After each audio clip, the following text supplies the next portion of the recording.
no one was telling me the truth about what I really could do, what really was available, how did something work, why would I do one thing versus the other thing. And I, in general, have kept that with me of wanting to, and I've approached all of my roles of being a physician in that way of being able to explain and teach so that people understand as well as I do, to the best of my ability, why you would do something, and so that you can make decisions collaboratively. So.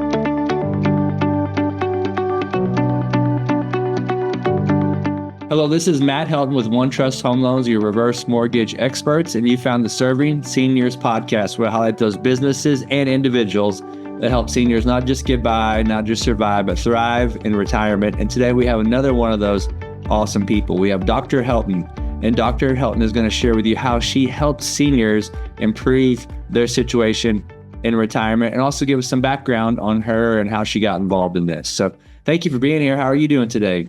Wonderful. Thank you. How are you? Good. Yeah, excellent. Thank you for asking. I like your background. You actually have a real background. I love it. The home office. Yeah, boy, it looks great, and I really appreciate you being here. I know we've worked our schedules out. We know that you're busy, so we really appreciate your time and glad to have you on here. Well, thank you. I'm excited. Well, good. Well, it's good. Well, we're glad to have you. So if you could maybe just share a little bit of the background on, where's home? Where'd you grow up? Did you always want to be a doctor? And then maybe take us through some of your jobs and steps along the way and what you're up to now. Wonderful. So I'm Elizabeth, or Dr. Helton. I'm a psychiatrist, and I grew up in Cincinnati. Okay. My undergraduate degree is in chemistry, and I have that degree because it was the cheapest. Oh, nice. Okay. The university had scholarships, and thankfully I'm good at math and science. It wasn't an English major, so Got it. Then I didn't really envision growing up to be a physician. So I come from a long line of physicians, but I didn't find personalities to match necessarily the same. I'm a curious and exciting person. And so I felt like at times that things were not as exciting. And so Got it. I didn't have any intention to go to medical school. I thought I just needed health insurance because it was 2008 and the market was crashing. And I thought maybe I could go to medical school for health insurance and I would figure it out when it was over with. And maybe I would like it. And so as bizarre as that is how I went to medical school. And I went to the medical school I went to because they came to my college and gave a presentation about holistic and inclusive and person-focused healthcare. And I thought that was fantastic. So I went there and I could afford to go there without debt because I had a college scholarship. So that is why I went to medical school.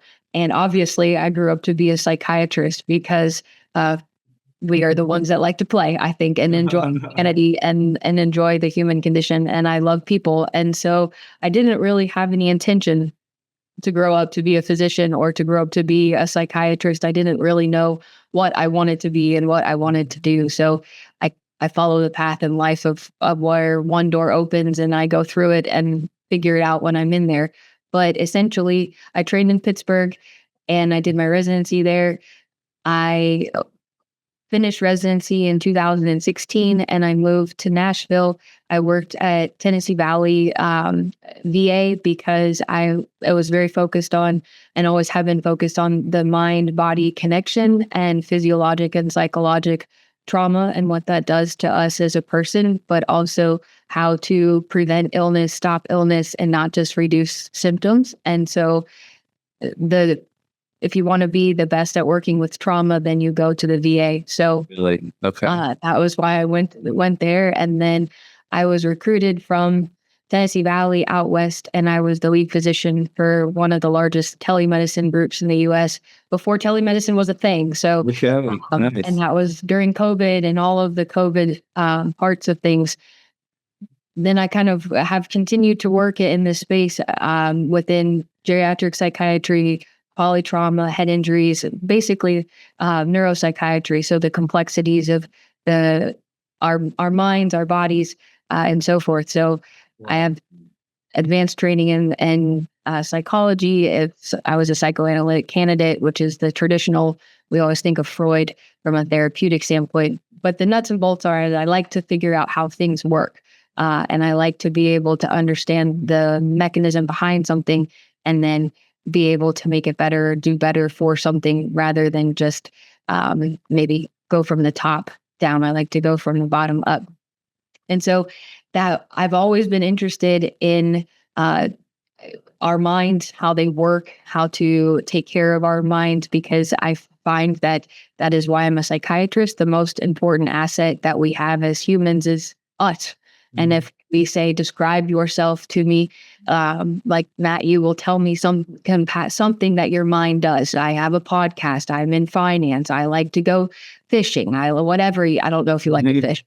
If you like that, that's what you'll tell me. And it's some functioning of what your mind does for you. And so I find that that is the most important thing that we have as human beings. It's how we relate to others, how we love others. It's all of that. And so it's always been important to me to stay focused on preventing any problems associated with that, but really seeing it as the most important thing that we have and not minimizing that. And so from all of these, there were some other stops and pivots along the way, but this brewed into what's called cerebral care consulting. So it's a practice that goes to facilities, because I find that once you have moved into a facility, it's very hard to then get out to get care. It's hard to organize a ride, organize a way to get somewhere. And so we see all geriatric psychiatry in any facility in the Nashville and greater Nashville area to try to address all of this. So meaning we obviously will take care of dementia and those types of things, but more than anything, prevent problems and prevent things from happening. So that's what we have blossomed into. And that's always been a focus of mine. My dad died from dementia. It runs in my family. I don't want dementia. And so being able to take care of these things, prevent these things, but find the humanity and the dignity within care, I think, is so important. So that's how we ended up down this road. And there's lots of little, nuances, but that's the big picture of how we got here today. Yeah, maybe could you give us a couple of highlights maybe on your different stops along the way, what kind of things you learned and how you use those things today and what you do? Yes. So like anybody in clinical medicine, you learn lots of things in chaos. So COVID was a big chaos situation, obviously, for all of us.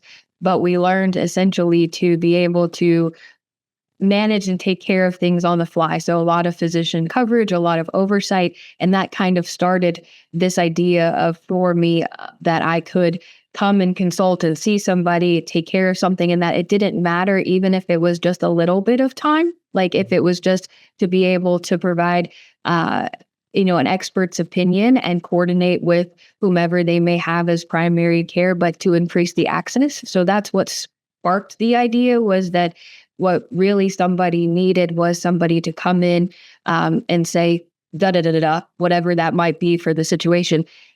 And then they didn't need to stay, because there's multiple very sophisticated physicians that can take care of the follow through and primary care or whatever it may be. But when you're trying to figure out what is going on for someone, whether it's a psychiatric issue, a neurologic issue, these kind of intertwined spaces in between, that you need someone to show up who speaks that language to kind of filter it out. But then they don't necessarily need to stay there for the long term, because they need to go see other people. And COVID, by virtue of us just not having a lot of resource and having a lot of physician resources, opened up the idea that I could be helpful to people in this collaborative consulting type role, where obviously I'm coming to be the psychiatrist, but to collaborate with primary care, to work with the specialist, to develop a very good treatment plan, and then check in as needed. But so that, the main pillars in that individual's care could be there, they just had the benefit of the expert advice. So really, COVID was a large part of this, to try to be able to address things differently. And my own personal experience of when my dad was sick, someone talking around issues and not talking directly to the issue of what was going to happen, what he would look like, what would death look like, what would that mean for someone. There was a lot of discussion around and not at. And so I felt always that even at the time I was a resident, no one was telling me the truth about what I really could do, what really was available, how did something work, why would I do one thing versus the other thing. And I, in general, have kept that with me of wanting to, and I've approached all of my roles of being a physician in that way of being able to explain and teach so that people understand as well as I do, to the best of my ability, why you would do something, and so that you can make decisions collaboratively. So probably the mixture of that. I've had some hidey holes teaching. I'm on faculty here locally with one of our residency programs. I've had private practice. Because I am focused on prevention, I am also equally focused on performance. And so I'm boarded in obesity medicine, which is essentially the neuroendocrine system, so that we can, again, that chemistry background, get down to the nitty gritty of being able to not only do something because you like it, but why and how does that go from, just sustaining to performing. And we know that with, degenerative diseases, the brain can still grow. There's still a capacity for neuroplasticity. It may be at a slower rate, but it still can. You can still do things to objectively make the quality of life better, but also try to be in those moments as much as you can with illnesses and diseases that you didn't ask for. So that has been along the way. I've done different kind of things and those roles as well. What you're gleaning probably from this is I like to go and figure out how stuff works and then get to it. And this is another part of my life, is being able to work with individuals who are senior. They've lived life longer, so they know the rules. They've been around the block. They've seen things happen. So I like to hear stories and understand things and see kind of behind closed doors what all goes on for someone in their world. So that is how I kind of ended up down these different hidey holes to get to where I am right now. Man, that's great. So it sounds like an inflection point was definitely with your dad's care and with COVID. And then you mix that with your inquisitive nature, figuring out how things work and kind of created what you have today, it sounds like. Yep. Wow, that's great. Well, could you maybe give us, if someone's watching this and they either, work in the senior space, or maybe they have a parent or family member, I guess maybe give a couple examples so they can kind of put it all together of someone like you met, things weren't going well, you put together a plan and how it helped them either improve or help them at least not get any worse, and maybe help them have a better situation. So I take care of the gamut. So anything that would cross over into geriatric psychiatry, neuropsychiatry. So nothing is too small and nothing is too big. Okay. We can get down. So just starting with that, because sometimes people will say like, oh, but I have all these other things and I don't.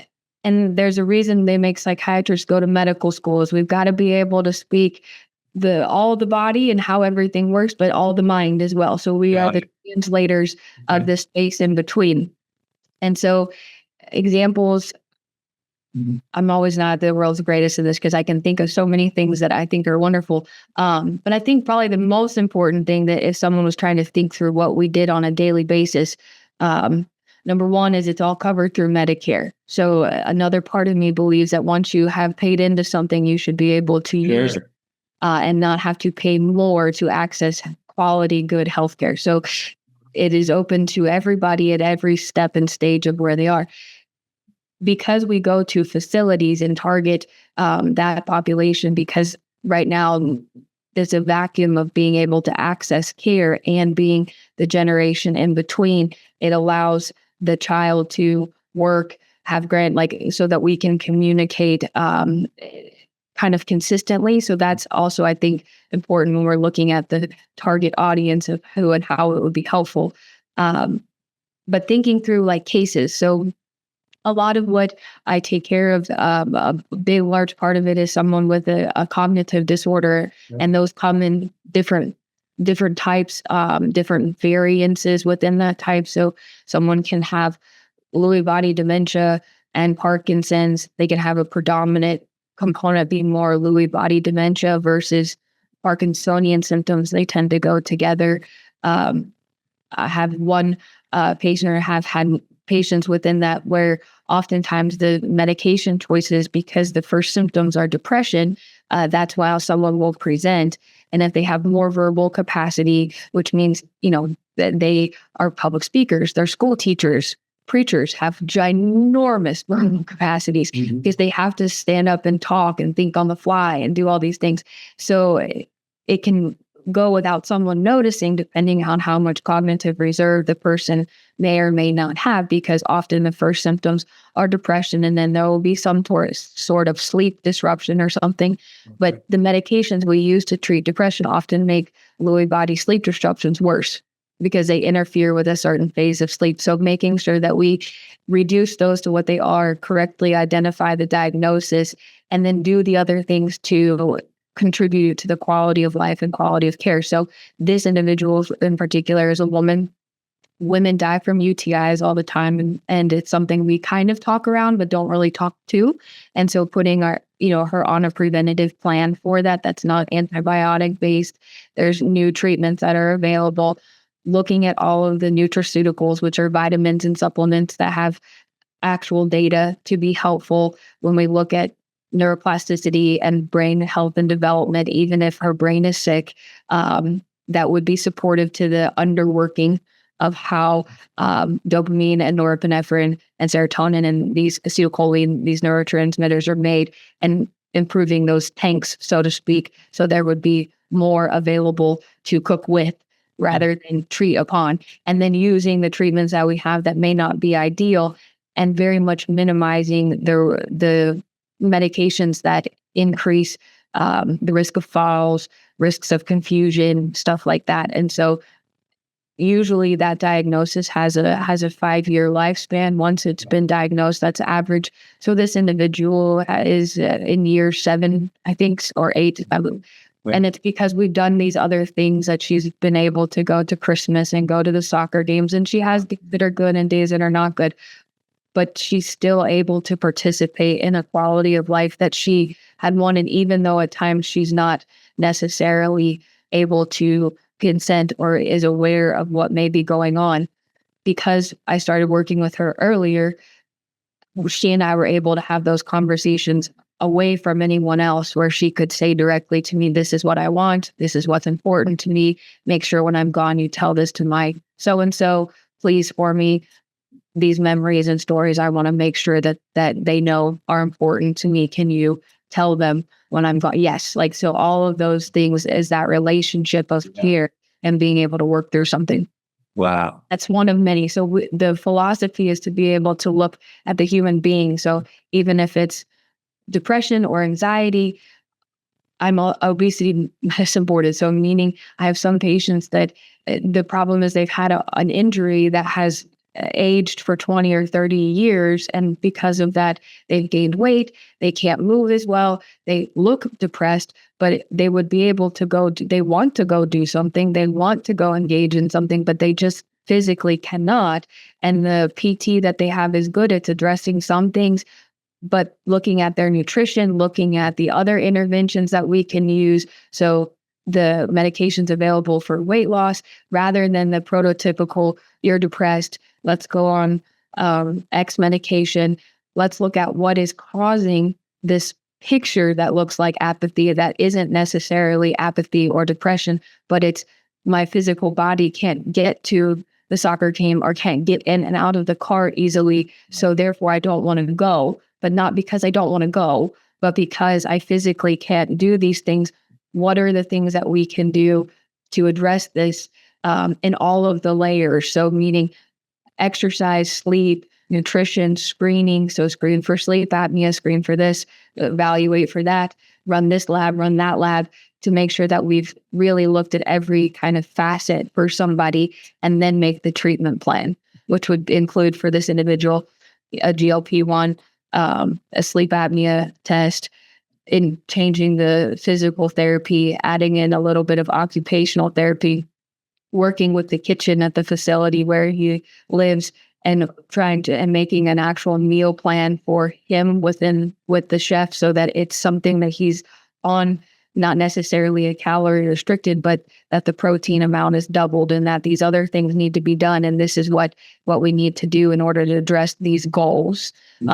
And then being mindful of all these other things that we're working on at the same time. So it's really that tinkering kind of style to get something, and using all of the science that is available, because again, we can wait 20 years for the paper to come out that will say, yes, you can do whatever.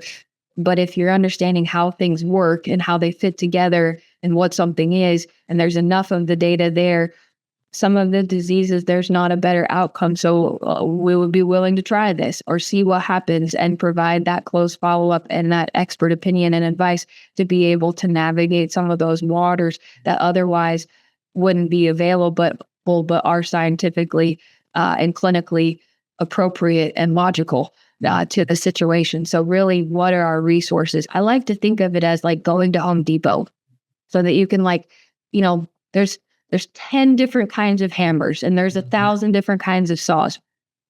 And one might do one thing, but it's not the same as the other one. And so you kind of want to be able to get the tool that's right for the job, and understand the nuanced difference between each one of them. And that's what you want. And this is the human. It's a great example.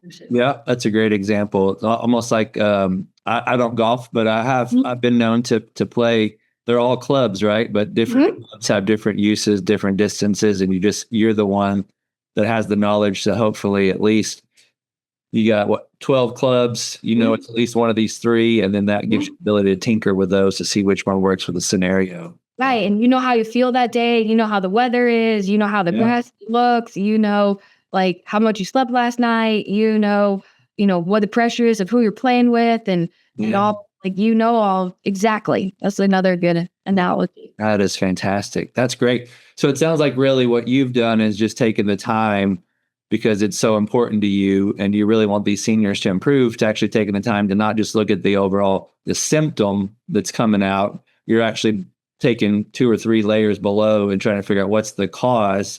Because just because you're depressed, maybe not just give you a antidepressant medicine, right? Because that just kind of masks the problem, is to work several layers below what's causing depression, whether it's the weight or illness or foot injury, you can't walk, all those type of things. So that's great. And you're very intelligent.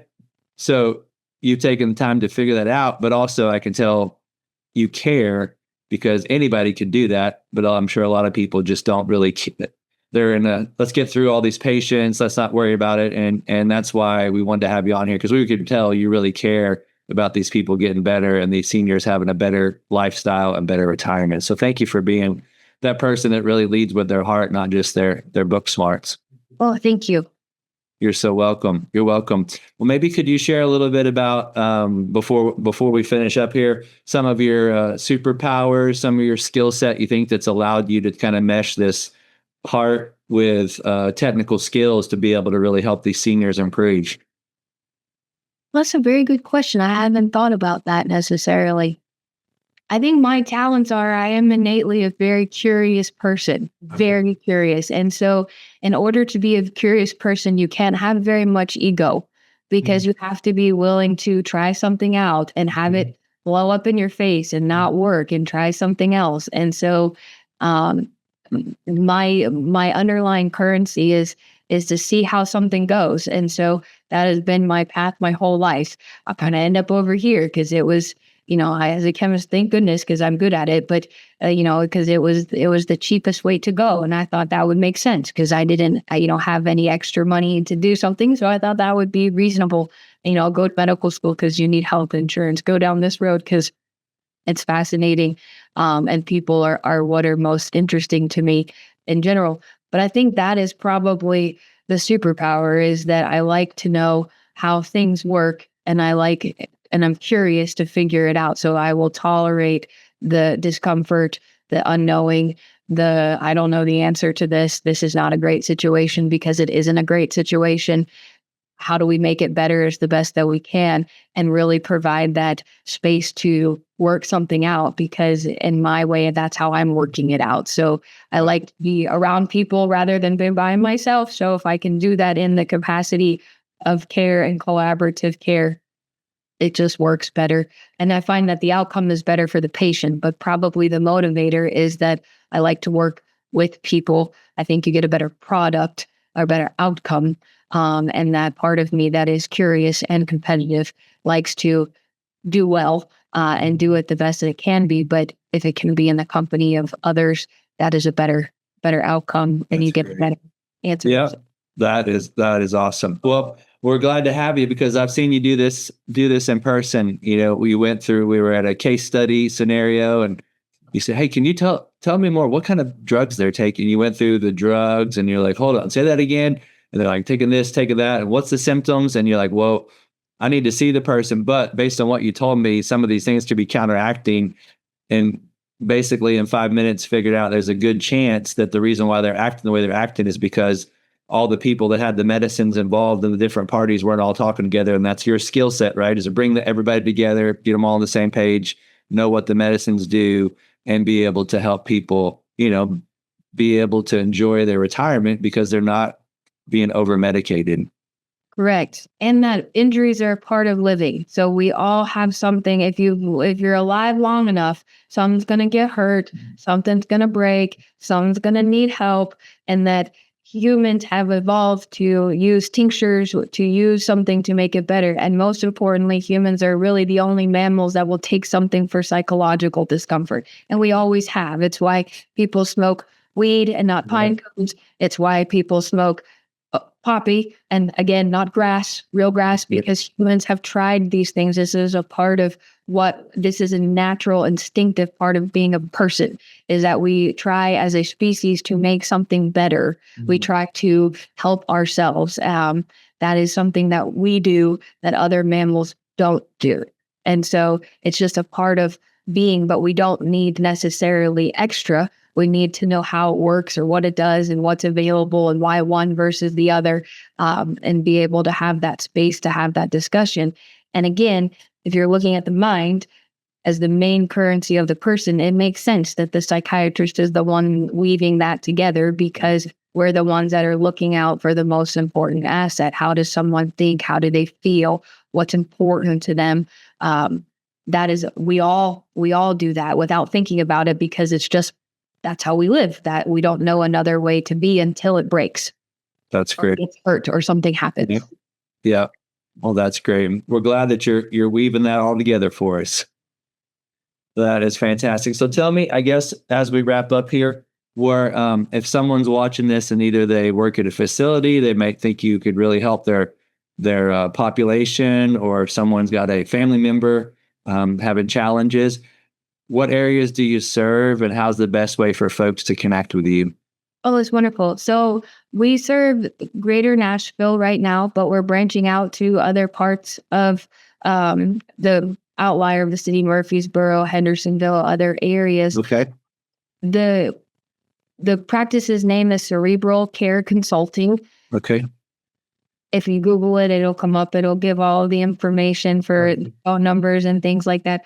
All of our stuff is text friendly, because who doesn't text in today's world? So everything you can do at 2:00 in the morning, if that's because it needs to be accessible and able to be user friendly. So anybody in a facility that is an assisted living facility, independent living facility, memory care, skilled nursing facility. So all of the different types. We see everybody in anything. So really the question can be, something doesn't look right, something doesn't feel right, or I want to prevent this. So meaning I'm worried that I move to independent living and that'll just mean that I'm going to have a chronic progressive decline to whatever, and I don't want that to happen. Fine. Like, it's very reasonable in today's world to move into an independent living facility, because they house your car, they make your meals, they organize. Like, it's lovely. It's a very lovely way to be and a lovely way to live. But it doesn't mean that you're going to decline to something. So things that we would want to prevent, or that would be important. So both aspects, there can be an acute issue, a chronic issue, a question mark issue, or I don't want this issue. Can you help me not have it down the road? All of those are valid, fair, and we like to take care of all of them. That's awesome. That is so cool. Well, we just want to say thank you for being on here, and thank you so much for taking such good care of these seniors. We know that there definitely needs to be some changes in this space, and you're definitely the one to make those changes. Oh, thank you. Yep, you're so welcome. And thank you for watching the Serving Senior podcast, where we highlight awesome people like Dr. Helton. And we're not related, but we are connected. And help highlight Dr. Helton and people like this that serve seniors at such a high level. So thank you again. Have a great day. Thanks, Dr. Helton. Thank you. Hey, this is Matt Helton with OneTrust Home Loans, home of Retirement Mortgage Solutions. And we really do appreciate you checking out the Serving Seniors podcast today. Now, please go to the description down in the body of the podcast where you can subscribe to get future shows. Please click that notification button so you get notified when other shows drop. And also, if you can go to servingseniourspodcast.com, and we'd love to hear a comment about our show. We have a heart to serve seniors, and we have a heart to make sure seniors don't just survive retirement, don't just get by in retirement. We want to show seniors how to thrive in retirement. So if you know of anyone that's 55 and older that could use some extra cash flow, maybe the retirement's not going the way that they like, our retirement mortgage solutions are designed for folks, and depending on the state, they're either 55 or 62 and older, to make sure that they have that kind of retirement that they want. As long as they own a home and they're in a good equity position, there could be some solutions that they may not have thought about, or maybe they've thought of and they just didn't know how they work. That's what we do. So anyone in that age group that could use some mortgage advice, my team and I would love to be able to help them. Thanks again, and look forward to seeing you on the next show. Have a great day.